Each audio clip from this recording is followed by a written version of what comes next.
वैसे इन सब मामलात में तुमसे पूछना भूल गया था, तुम्हें तुम्हारी जॉब से कोई मसला तो नहीं? अगर सच कहूं तो इतना काम करना नहीं पड़ता मुझे, यानी हर वक्त दरवाजे के बाहर ही खड़ा रहता हूं मैं।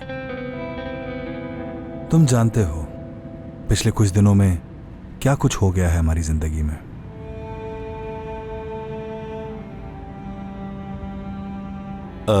तो अभी कहां जाना होगा हमें बताएं। ऑफिस जाएंगे। जैसा आप कहें।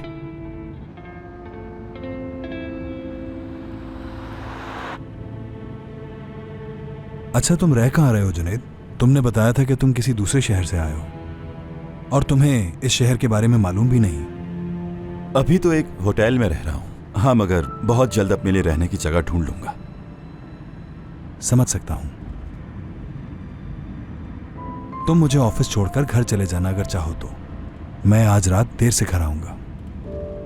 जी बिल्कुल, चला जाऊंगा मैं।